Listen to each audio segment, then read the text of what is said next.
चंद मन के गुलाम ऐसे होते हैं जो किसी से बुरा कर्म करे उनको टोको तो गलत, ना टोको तो गड्ढे में गिर रहे हैं।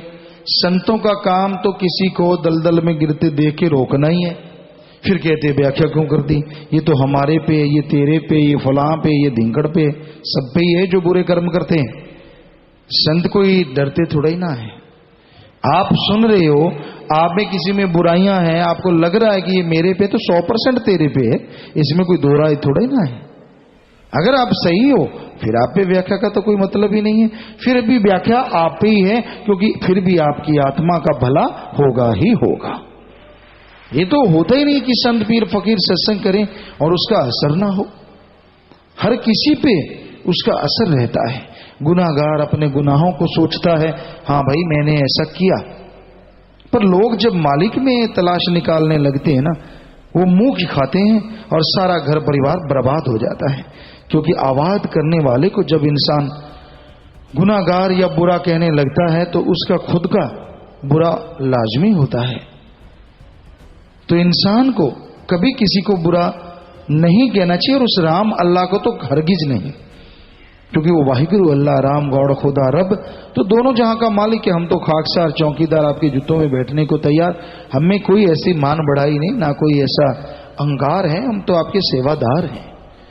ना ही हम किसी से अपनी तुलना करते हैं, हम तो यही तुलना करते हैं कि मेरा सतगुरु मौला जैसा मेरा मालिक अल्लाह वाहिगुरु राम वैसा है तो सबका, पर हम तो यही कहते ना किसी का था, ना है, ना होगा।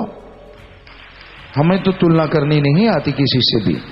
और रही बात हमारी, हम तो खाकसार चौकीदार भाई, सबके सेवादार। पर लोगों को हमने मालिक में कमियां निकालते देखा है। एक छोटी सी बात हंसने वाली आपको कई बार सुनाई है कि एक बार दो अमली एक पेड़ के नीचे लेटे हुए थे, दोनों में चर्चा शुरू हो गई। बेरी का पेड़ था, बेर लगे हुए थे, सामने पेठा कद्दू लौकी की बेलें थी। एक अमली कहता यार भगवान ने गलती करी है। दूसरा अमली कहता कैसे? कहता देख कितना मोटा तना पेड़ा है इसका, ये बेरी कितनी बड़ी है। कहता बहुत बड़ी है भाई, छाया बहुत बढ़िया है। कहता नहीं नहीं, वो फल देख बड़ा ही छोटा सा फल है बेर। कहता हाँ है तो छोटा सा। कहता इधर देख मरियल सी बेल, बिल्कुल पतली सी नाजुक सी। कहता हाँ, और देख कद्दू लौकी कितने बड़े बड़े लगे हुए हैं। कहता बिल्कुल ठीक। तो कहता भगवान की गलती है, इतनी बड़ी बेरी पे कद्दू लौकी लगाता और मरियल सी बेल पे बेर लगाता, है ना गलती। अब जब अमल खिड़ा होता है ना, पीणक लगी होती है, तो वो फिर वैसे ही कहते। दूसरा कहता बिल्कुल ठीक, भगवान की गलती है, क्योंकि वहां और ज्ञानी तो कोई था ही नहीं, दोनों ही ज्ञानी थे, दोनों ही सवाल कर रहे थे, दोनों ही जवाब दे रहे थे। ऐसे होते हैं मन के ज्ञानी कई, आप ही सवाल करना, आप ही बताते रहना, आप ही गुनाहगार बनाते रहना, खुद के गुनाह नजर नहीं आते। वो नहीं कि मैंने ऐसा कर्म किया तो मेरे साथ ऐसा हुआ, ना करो कर्म बुरे, किसने कहा है कि बुरे कर्म करो, वो नहीं याद रहते। तो दोनों चर्चा कर रहे थे। थोड़ी देर के बाद हवा का चक्रवात आया, बड़ी तेज हवा।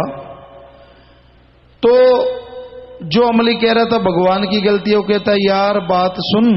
दूसरा कहता सुना। कहता भगवान की गलती नहीं है, वो तो बिल्कुल ठीक है।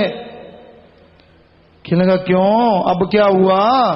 तू ही तो कह रहा था कि भगवान गलत है, भगवान की में कमी है।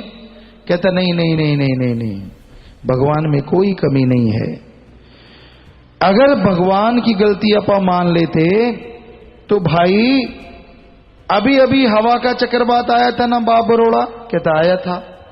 कहता एक बेर टूट के मेरे नाक पे लगा, अगर यहां कद्दू लौकी लगे होते तो नाक का सर्वनाश हो जाता, दो छेद रहते, भूगोल कुछ और ही होता, मैं तो मर जाता। भगवान जो करता है सही करता है। तो हे भगवान में कमियां निकालने वालों, अपनी कमियों को सुधारो, कहीं ये ना हो उसमें कमियां निकालते निकालते अपना बेड़ा गर्क कर लो और खुशियां ना मिले, तबाह बर्बाद हो जाओ। समझाओ उनको जो बुराई पे चलते हैं समझाओ उनको, जो मनमते चलते नहीं समझा सकते तो कम से कम अपने मन पे काबू रखो, कहीं ये ना हो दूसरों के राय में आप ही बुरे बन जाओ, आपका ही मन हावी हो जाए, दूसरों को शिक्षा देते देते कहीं मन ही गुमराह ना हो जाए। क्या आप घंटा सुबह शाम सुमन करते हैं? क्या परमार्थ करते हैं? क्या तन मन धन से दीन दुखियों की मदद करते हैं? अगर सुमरन करते हैं और शारीरिक मेहनत करते हैं, सेवा करते हैं, यकीनन मन रुकेगा। अदरवाइज मत करो व्याख्यान, कोई भरोसा नहीं, कहीं दूसरों को समझाते आपका ही मन आप पे हावी हो जाए और दिया सा मुंह का बुझा के बैठ जाओ, क्योंकि फिर चेहरे पे हवाइयां उड़ने लगती हैं। दूसरों को नूर दे देते खुद का नूर चला जाता है। तो इसलिए भाई समझाओ जरूर, पर एक लिमिट, एक हद तक। जब लगे कि ये तो बेहद बुरा कर्म करता ही जा रहा है तो उसका संग ना करो, कहीं आपका मन आप पे हावी ना हो जाए। जो आदमी संतों की बात नहीं सुनता, आम आदमी क्या विसात कि वो उसकी बात सुन ले। जो दूसरों में कमियां निकालते हैं वो अपनी कमियां नहीं देखा करते। क्या क्या करते हो, क्या क्या गुल खिलाते हो कमरों में, वो सब जानता है। किसको कौन कौन सा पाठ पढ़ाते हो उसको मालूम है, लेकिन आपको मालूम नहीं। बस यही खेद है। कहीं ये जान लो मालिक तो हर समय हर पल साथ रहता है, पल पल की खबर रखता है, तो आप कभी गुनाह करो ही ना कि वो तो हर पल हर समय हर जगह साथ ही रहता है। लेकिन आपके तो गिर अड़ा रहता है कि नहीं भगवान तो ऐसे ही बस संत कहते हैं, वो थोड़ा ही ना रहता है हम दोनों के बीच में, तो हम दोनों ही हैं, तीसरा तो है ही नहीं। छल कपट कई धड़ल्ले से दिखाते हैं, हम गुनाहगार हैं तो करेंगे, रोक के दिखाओ। कई छुप छुपा के करते हैं, क्योंकि वो शातिर जैसे राजनीति की चालें होती उस तरह की चालें चलते हैं कि हे राम ना भाई ना, हम तो ऐसा नहीं है। लेकिन हाल सबका बुरा होता है उन लोगों का जो ऐसा कर्म करते हैं, उनको छूट कहीं नहीं, ना दरगाह में ना यहां पे। तो भाई कर्म बुरे ना करो, मालिक का नाम जपो। आप संसार में आए उस राम को ना भूलो, अल्लाह वाहिगुरु गौड़ खुदा रब को, जो कण कण में जर्रे जर्रे में बैठा है, आप सबके अंदर बैठा है, उसको कभी ना भुलाओ। वो दोनों जहां का मालिक और रहमो करम का दाता, हर पल हर समय दयाल है, दयाल था और कई गुना बढ़ के दयाल रहेगा। पर कोई दयाल को ही ठोकर मारता रहे तो दयाल क्या करे? सीधा सीधा झुको। आदमी गुनाह करता है, पाप करता है, तौबा करो मालिक से।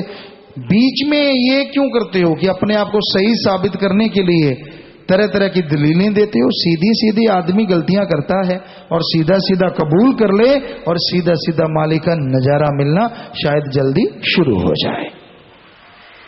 शायद इसलिए अगर आगे से गलतियां ना करे, क्योंकि आदमी बड़ा चालाक है आज का। जैसे आजकल क्या होता है, कई तो ऐसे होते हैं गलती करते सॉरी यार, गलती करते हैं सॉरी यार। वो सॉरी ऐसे समझ रखा है जैसे टॉफी हो, और कई माई के लाल सॉरी कहते नहीं सारा घर उजड़ जाए, इतने अंगारी भी होते हैं। तो बात बिगड़ी हुई परिवारों में, घरों में अगर सॉरी कहने से बनती हो तो सॉरी कोई ऐसी चीज नहीं है जो पहाड़ टूट गया। नहीं जी, मेरे तो अपनी निगाह में बहुत इज्जत है खुद की। अहंकार अलग चीज है, अपनी इज्जत होना अलग चीज। अपनी इज्जत तब होगी जब आप सारे समाज की इज्जत करोगे। आप समाज की इज्जत करोगे, समाज आपकी करेगा। जब आप दूसरों की बुराइयां गाओगे तो समाज आपको तगमा नहीं देगा, वो भी आपकी बुराइयां गाएगा। इसलिए राम का नाम जपो, मालिक का नाम। आया तू है अकेला और जाएगा अकेला। क्यों संगी साथियों के पीछे पागल हुए हो? क्यों अपने निशाने से गिरते हो? कोई कुछ भी करता फिरे, आदमी को अपना एम, अपना निशाना नहीं बदलना चाहिए। बेपरवाह साईं मस्ताना जी महाराज, परम पिता शास्त्राम जी महाराज कहा करते, सारी दुनिया एक पासे, मेरा सतगुरु प्यारा एक पासे। सारी दुनिया की दौलत का ढेर लगा दिया जाए, एक तराजू में रखा जाए, और दूसरी तरफ सतगुरु मुर्शिद कामिल हो, सच्चा मुरीद से पूछा जाए कि सारे द्वीपों की दौलत है, खंडों ब्रह्मंडों की सब दौलत एक तरफ, और तेरा सतगुरु एक तरफ, पीर फकीर मुर्शिद एक तरफ। तो बेपरवाह जी फरमाते दौलत लेनी तो दूर, सच्चा मुरीद उधर मुंह भी नहीं करता, पीठ ही कर लेता है, जरूरत ही नहीं है रे किसी चीज की। ऐसे कोई मालिक नजारे नूरानी दिखाता है। टाइम तो लग जाता है लेकिन नूरी स्वरूप उन्हीं के प्रकट होता है जिनका पारे की तरह विश्वास है। एक पारे वाला जीव होता है, कभी यहां रखवाएंगे, अगर आजकल होता हुआ, पहले तो बड़े हुआ करते थे, चले चले थे जब शुरू में, तो उसमें पारा भरता है, चोंच सी लगी होती है आगे, कई घरों में भी बना लेते, पारा भरा होता है, वो यूं यूं चोंच करता है और पारा जब बिल्कुल टॉप पे चढ़ता है, यूं यूं करता करता तड़ाक से नीचे आता है और फिर यूं यूं, क्योंकि खाली हो जाता है, ताड़ ताड़ ताड़ ताड़, और जब पूरा शिखर पे होता है तो एकदम गिरता है। तो वैसे कईयों का विश्वास यकीन ऐसा ही है पारे की तरह। कभी तो आसमान को टाकी लगाने को तैयार, मेरा राम, मेरा मालिक, मैं वो फला धींकड़। सिर्फ दिखावा करने से कुछ होने वाला नहीं, जब तक भावना शुद्ध नहीं होती, क्योंकि दिखावा करने वाला ऊपर जाके तड़ाक गिरता है। जो मन के हाथों मजबूर होते हैं, जो गलतियां करते रहते हैं, उनका हश्र ऐसा होता है। आदमी को गलतियां नहीं करनी चाहिए, दीनता, नम्रता, जुबान पे मिठास होनी चाहिए, अहंकार खुद ही को मार के रखना चाहिए। जितनी दीनता नम्रता धारण करोगे उतने ही मालिक की दया में रहमत के नजारे लूट सकोगे और खुशियों से माला माल हो सकोगे।